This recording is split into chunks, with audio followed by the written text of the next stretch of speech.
Firstly, thank you very much for accepting my invitation and accepting to be on my show. Yeah, you're welcome. So I've gone through your profile and I came to know that you are an instructional tech coach in Pickerington schools, and I thought to tell about you and the work that you are doing to my audience. Okay. So before that, can you please introduce yourself? Yeah, so my name is Stephanie Howell. I'm an instructional technology coach in Pickerington Local School District. I've been in this role for about, I think it's 5 years.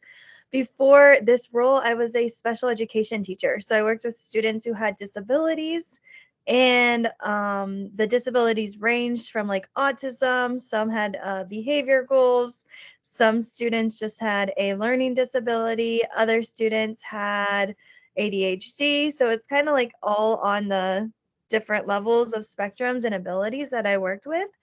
And I loved it. It was again 3 years that I did that for. And then I realized how technology can play a role with these students.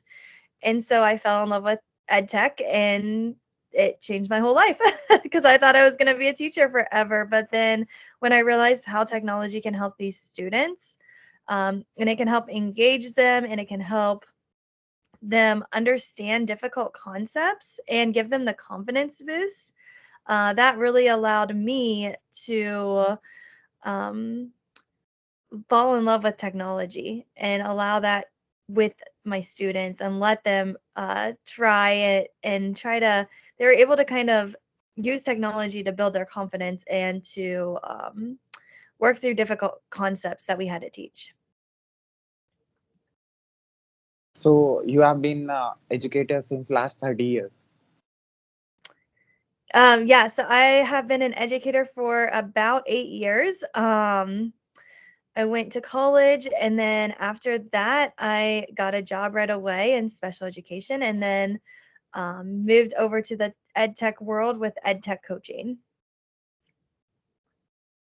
So how is your experience? You become a technical coach now. Know how you're teaching with students.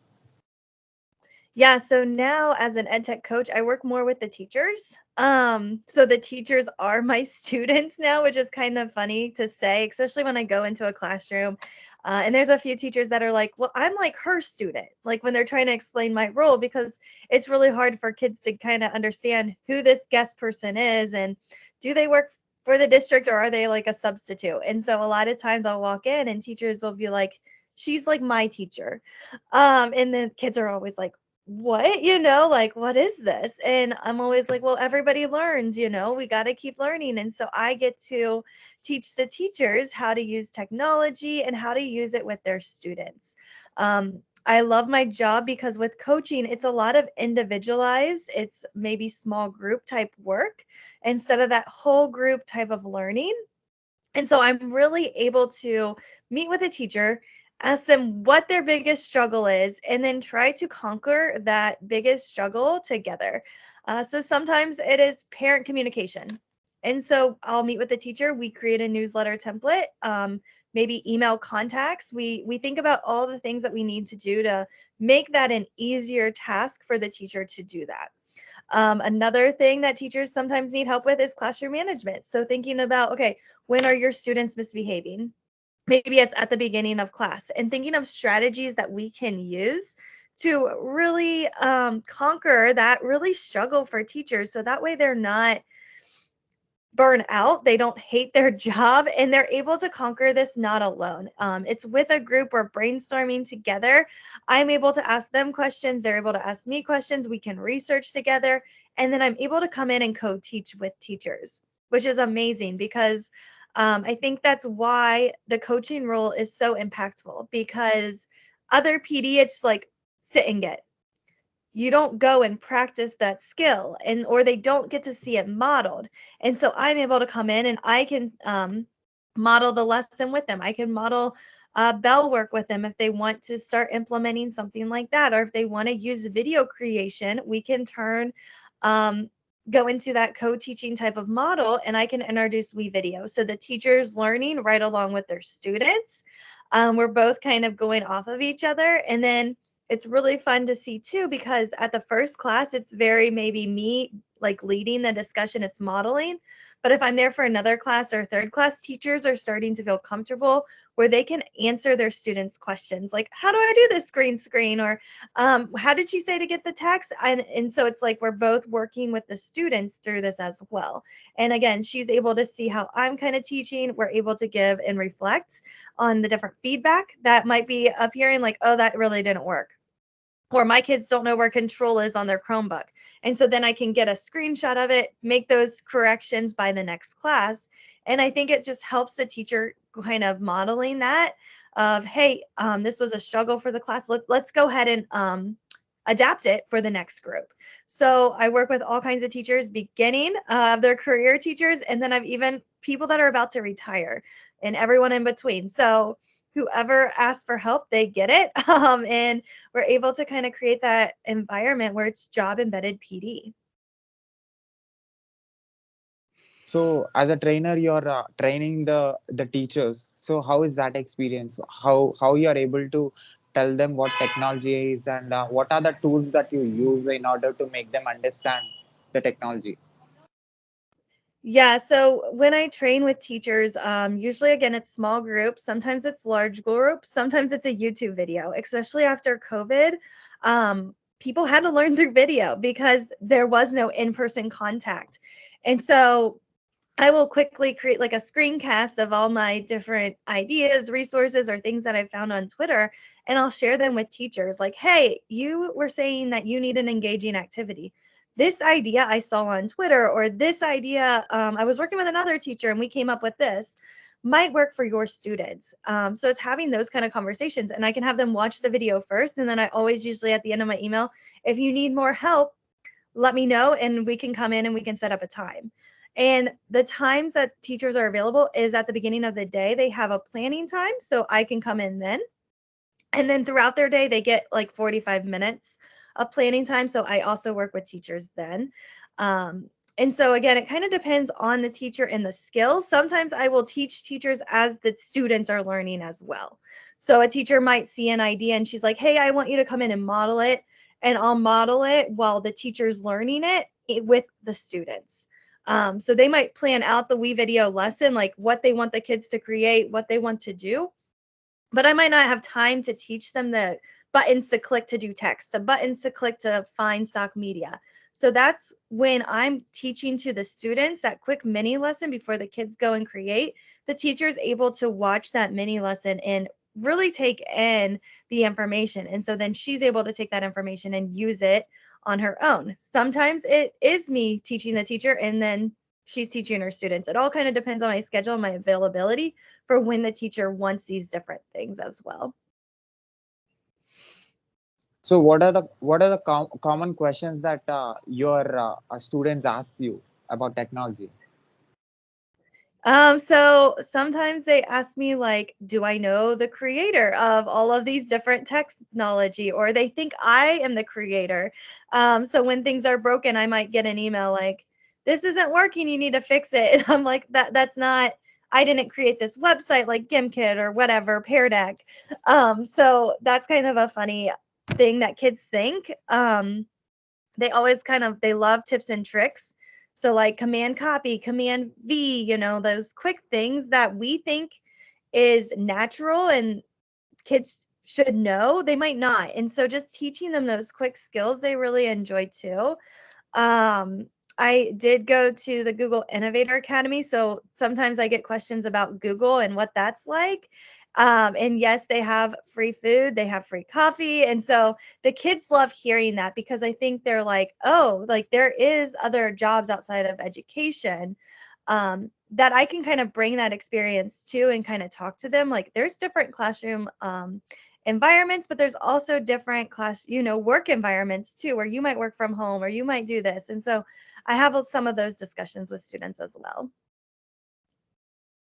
So being an instructor, being an educator is not an easy job. So you are doing this from last 8 years. So what you learned as a educator, as an instructor, what is your observation about the students and the questions that you listen? What kind of research that you do in order to make them understand uh, uh, what exactly technology is outside the world? Yeah, so what I kind of start with is relationships. It's all about relationships. You've got to create that environment for your students where they feel comfortable to share with you. And I truly believe we have to meet the students' needs where they are. So if a student is not sleeping at night, they're probably not going to be able to concentrate and learn in your classroom. But you don't know that information until you build those relationships with your students because they're not just going to share it randomly. They might, but like most of them need that relationship. And so relationships are really, really huge that teachers need to focus on. Once you know about a student, then you're really able to kind of help and support them. Well, why aren't you sleeping?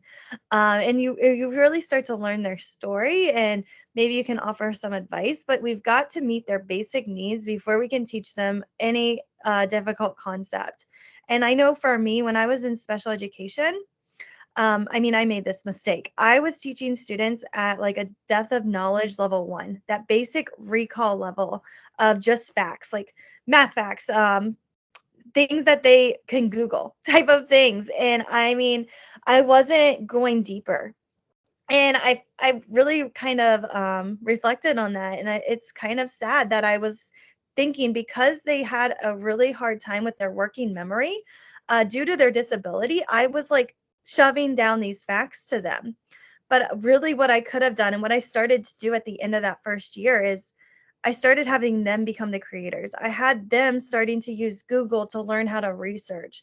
I started having my students maybe do like a cell phone activity where the character in the book has this cell phone. And you now have to figure out who are they talking to? What are they talking to them about? What apps might this character need? Rather than just asking them those basic comprehension recall type questions from the story. Um, that my students were not getting. They struggled with it. And so just that repetition like sometimes helped, but not always. And so when I learned to take it deeper to maybe that DOK level 3 or level 4 where students are starting to justify, my students really started to take interest again in school. They were excited to come to school. And I think we have to remember that like all students need that deeper connection. It needs to be relevant to them. But we can't do that until we meet their basic needs as well. So special education is something that is different from the normal education. So what made you to take this and the communication between you and the students will be different from you and people who are not disabled, right? So this is different kind of communication. So what made you to take this challenge? So in high school, I started working with a couple students. They had like multiple different disabilities. They were more like trying to think of like the right word to say. They were more challenging, I would say. They were learning more life skills type of students, and I fell in love with it. So I went to school to become a special education, and then I got a degree and applied to Pickerington, where I'm currently working at. And what this role was compared to that role was I was teaching students who were inclusion. So these students were with their typical peers, where the other group was in more of a self contained environment. And these students had to perform at the same standard and expectation, even though they might be reading a grade level behind. And so I really kind of fell in love with just that challenge. I think my personality is very much of a like I liked the challenge, and if I don't have a challenge, I get bored. I think that's why I do well in the ed tech coaching world because everybody's got problems and I'm like, I just want to help you solve them. But with my students, I think too, like I mean, they really struggled. And so I had to figure out like, okay, what was I going to do to help them get back up to grade level? What was I going to do to teach them different accommodations that they can use in the real world to be successful? And so to me, it's not always about like the test score. Like kids can show their knowledge not by a standardized test. They can show it by reading to you. They can show it to you by video, by podcasts, by an infographic. Like there's so many different ways that our students can show what they know, but sometimes I think we're limiting them to a standardized test, which is it's kind of sad, when a lot of my students had different abilities that might not fit into that standardized test. They were really creative, but that standardized test doesn't ask them to create a video. And so I had to take my mind off of that test and really just take it and focus it on my students, which was hard to do because everything that we do is about that test, like how are students going to perform, and you have to show growth. But as soon as I let that go, my students did a lot better on the standardized tests compared to previous years. And that was just because I was able to focus on them. I built those relationships. I also was able to have them be more creative and um, kind of explain their thinking in multiple different ways. It was scary because you are innovating, you are trying different things, but sometimes that's what our students need, is for us to think outside the box and make it engaging. One thing is I didn't want my students to hate school. So how was I going to make it engaging for them so that they would enjoy learning and enjoy the different activities that they were doing in school? And I think too, when you have a disability, sometimes your self-esteem or the way that you view yourself, or your imposter syndrome where you think everyone's kind of looking at you, can really affect your own confidence in school. And so again, I wanted to show my students how to use maybe the read aloud tool in the real world. And I knew they weren't getting that accommodation on the state test, but in the real world, they do have that ability to listen to anything. I mean, I walk in a store and half the customers are wearing headphones. Like you can do it without anybody knowing that you're having a word read to you. Spelling was another issue. Well, everything that we use in today's world has spell check, I feel like. There's very little that I found with spell check, and if so, you can take it from one application in Google and take it to another, and just copy and paste. But on that standardized test, they want you to know how to spell, which is just, it's kind of crazy because we have all these tools today, but our system is still not catching up.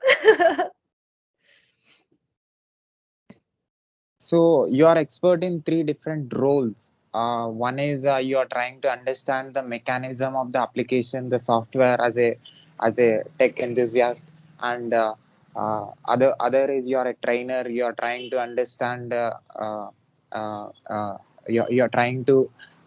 You are a special educator. You are trying to understand whether they are understanding or not. You are trying to give trying to tell and explain them in different in different possible ways.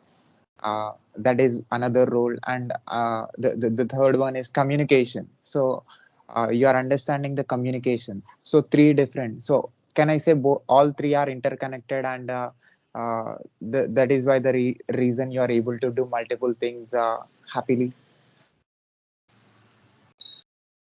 Yeah, so I definitely think those are all huge skills because communication, you have to work with the teachers and you have to communicate very clearly to them, kind of, hey, this is going to help students or this is not going to help students. So I definitely agree with that. And I think too, it's just that collaboration piece. When we work together with a group, the room is that smartest piece of that equation. And so we're really able to kind of focus in on that and think about how we're going to collaborate and communicate with each other. And what is the difference between you communicating with uh, normal people and you communicating with people who are disabled? I think we talk to them the same way. And I always try to tell teachers or students as well, like, we don't need to use, fancy vocab with parents, because they're not going to understand it. And so if you can, dumb it down is not the right word, but like if you can make it so that other people can understand what you're talking about, in a way. And I think too, like just using certain vocabulary words can just really help people understand what you're talking about. Um, And so instead of using like all the ed tech buzzwords or all the education buzzwords, but really just explaining that process to people. But I think you communicate with everybody kind of the same way, or at least I do. Like, I don't know.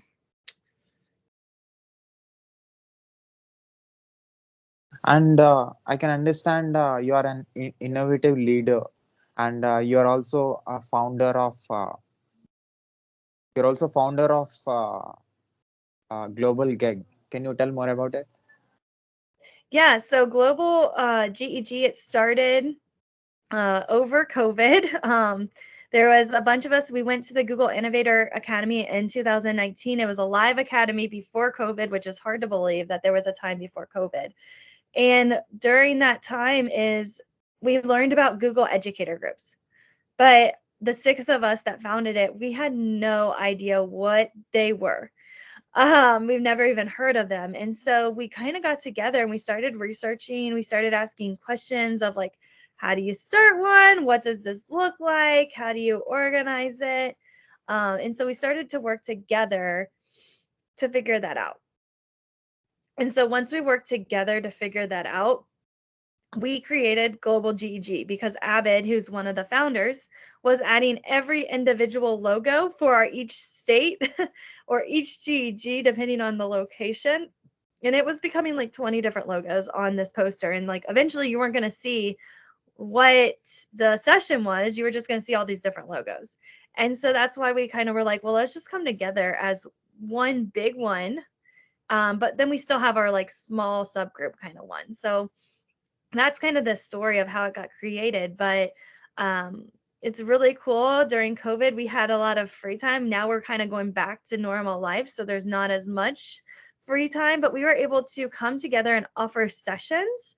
So maybe my teachers needed help with organization. I could pull Abbott in and we could co-do a session together. Or maybe my teachers needed a Google Classroom resource to send out to parents. Everybody created a quick 3-minute video and we put them all on a playlist and shipped them out to teachers that said, here you go. If you need this resource, it's available to you. And I think too, during COVID, everything was happening so quickly that I mean, I couldn't keep up. And so if you don't have that personal learning network to support you and to be with you, you're doing all that work alone. And so we were able to come together for all these big projects that our teachers needed because we were in a crisis. That first, spring of the COVID, it was crazy how quickly things were happening. And so we were able to come together and do different sessions for each other at different schools because I'm not an expert in certain areas, but someone else in Global GEG might be. And so again, we were able to come together. We were able to share resources like, hey, I sent this out to my teachers on how to use Google Meet. Because before COVID, there weren't a whole lot of people using Google Meet or video conferencing tools like they are now. And so again, we were able to come together, create these resources. We could quickly modify them for our district, and then we just shipped them out. So that was the power of a personal learning network that we were able to kind of form. And I think really it was because of COVID. COVID brought us together because we realized this is a lot. This is a big task to take on. And so because of that, we came together to figure out how are we going to break this task apart so that we all can help our teachers. And what is Gold Edu? Yeah, so Gold EDU is like my consultancy company. And so I offer trainings to school districts. So if they want me to come and I can offer PD to them, usually those are through video right now, but sometimes in person, I hope to travel. But it is just a way for that. However, I do like to offer a free version. So things that I create, I might create a YouTube video for my teachers, and then I just put it on Gold and I send it out to whoever is a member. So yeah, that's kind of the story behind Gold as well. It's a lot of that consultancy, professional development, but also there are resources available for our members that join as well. So I can see you worked in multiple fields. You worked in Ohio Department of Development and Disabilities, and you worked in VIP Kids, and you worked as a consultant in freight technology, and you also worked in, yeah, you also worked in, 1 second, uh, intervention specialist, as an intervention specialist. Now you are an instructional technology coordinator. So how this different roles helping you to develop yourself at the same time, how your contribution is helping the organization and to the team, uh, the with which you are coordinating, uh, and your work, I can see you're working in, you're visiting to other places where you can give your uh, presentation. So how all these experiences of yours are helping you to develop yourself at the same time, develop other people's skills and develop the organization. Yeah, so I started off as helping individuals with disabilities, and they were adult individuals with disabilities. So they were 18 or older. And I learned that world because I think after school, what happens to those students? And so some of them, live with their families. Some of them might go to a group home. Some of them go to work. Some of them don't. So that world was really, really interesting. I worked with an individual. He was in a wheelchair, and I would help him with bocce. I learned the sport of bocce. I didn't even know that was a popular thing, and I fell in love with that sport. So those skills that I learned there were more about like what happens for those individuals after high school. What does their kind of world look like? And those are more severe disabilities where they might not be able to live independently. So they do need another adult to support them.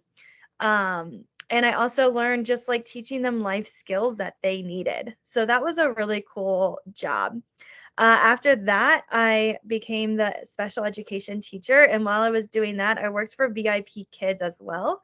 VIP Kids is like an EL. It's students from China, and you're teaching them how to speak English.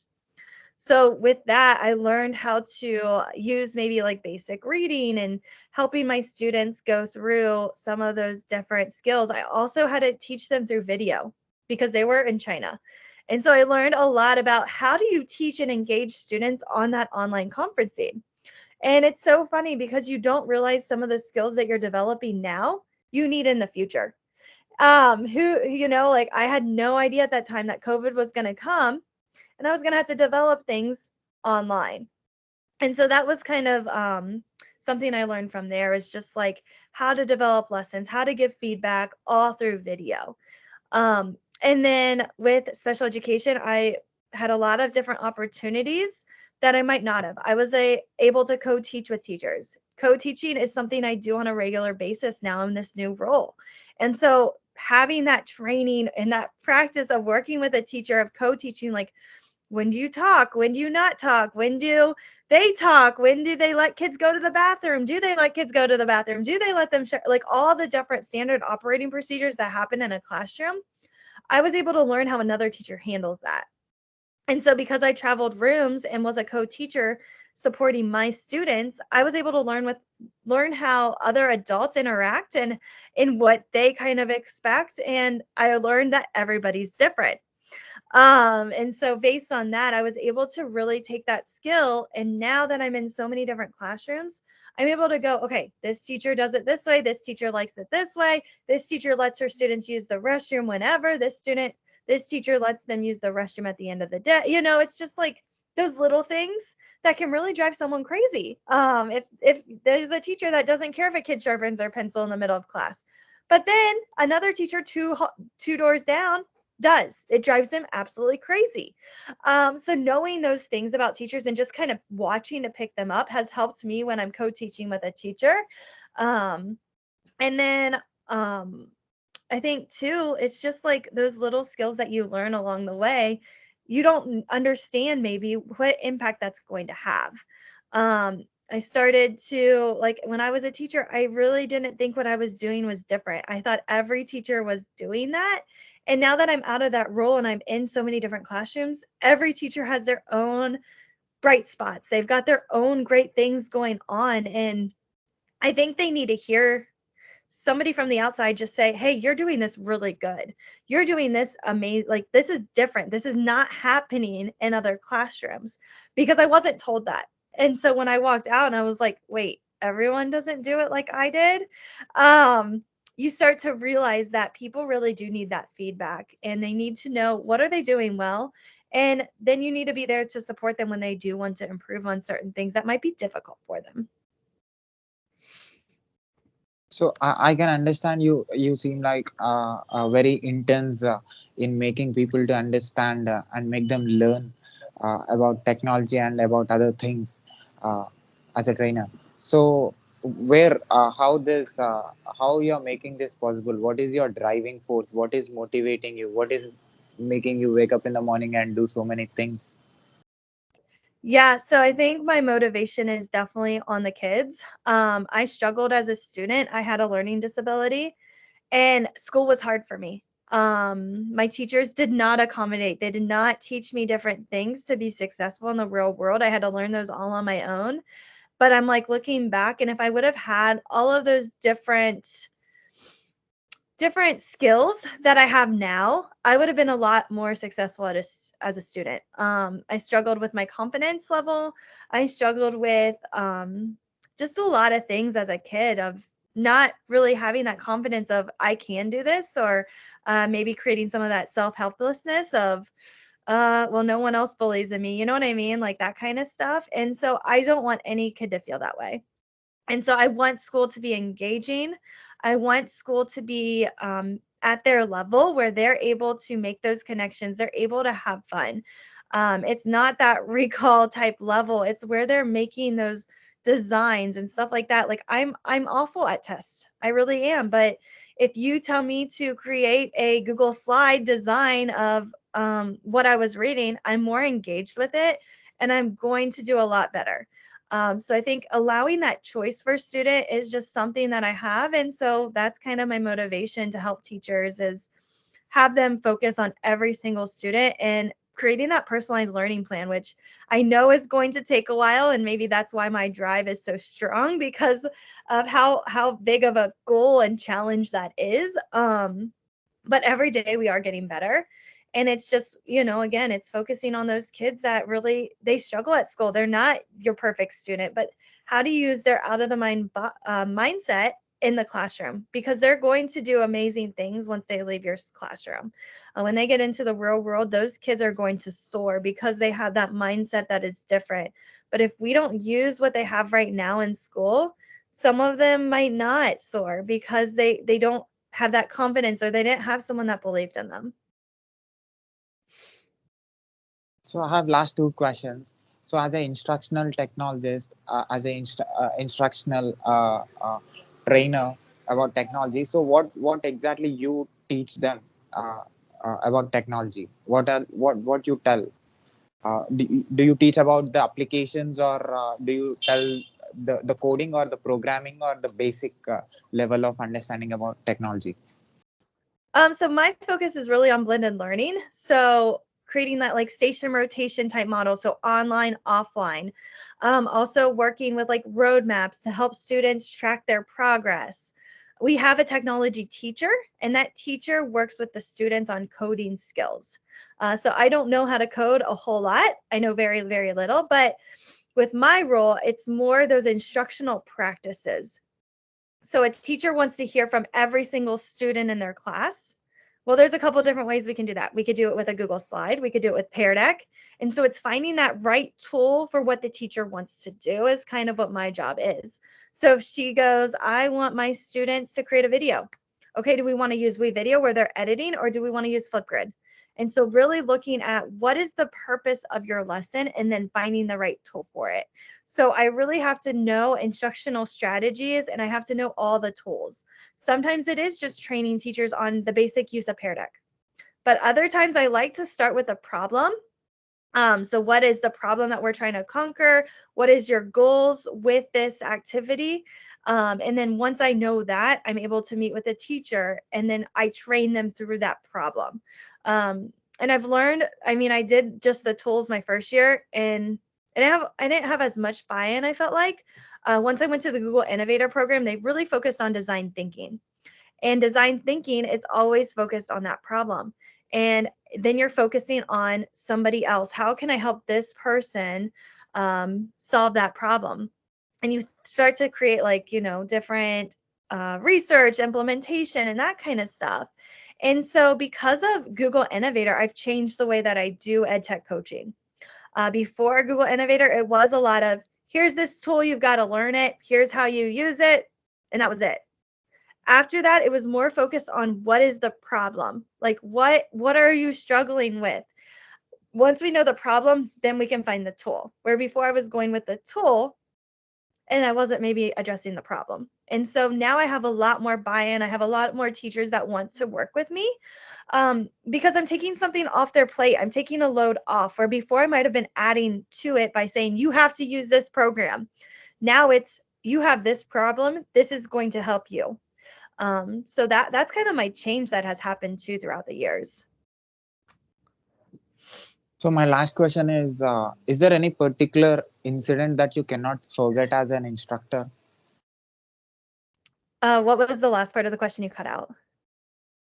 Is there any particular incident or a situation that you cannot forget as an instructor? Um, I think my favorite is just connecting with students that, again, don't like school. And so those students that really don't like school and just making that relationship with them. There's a couple students I've been on their behavior plan. If they have a great work week, they can talk to me for 10 minutes. And usually we're creating some type of thing on the computer. Maybe it's stop motion, maybe it's video editing, maybe it is something. And again, it's 10 minutes out of that Friday. But I just love the connection of seeing students light up when I walk in the room and they're like, today's going to be fun. Because I don't enjoy teaching boring. I think kids need to be up moving. They need to be interacting.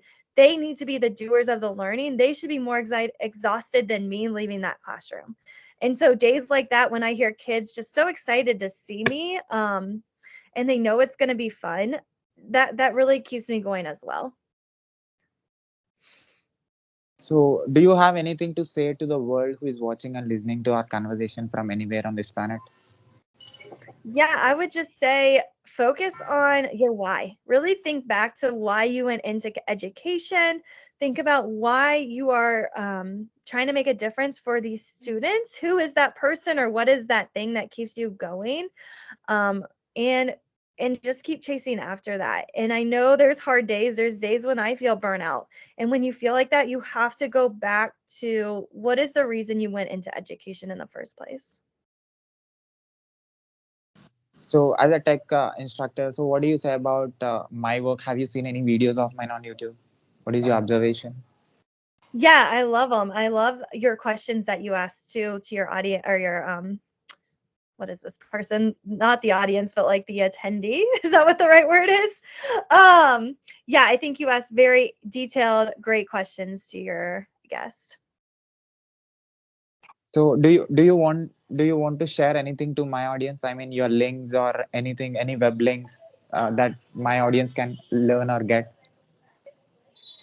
Yeah, I will put them in the show notes as well. Feel free to follow me on Twitter. That's probably the best way to reach out to me if you just send me a quick DM. I try to check it at least once a day. So feel free to follow me there. It's Mrs. Howell 24.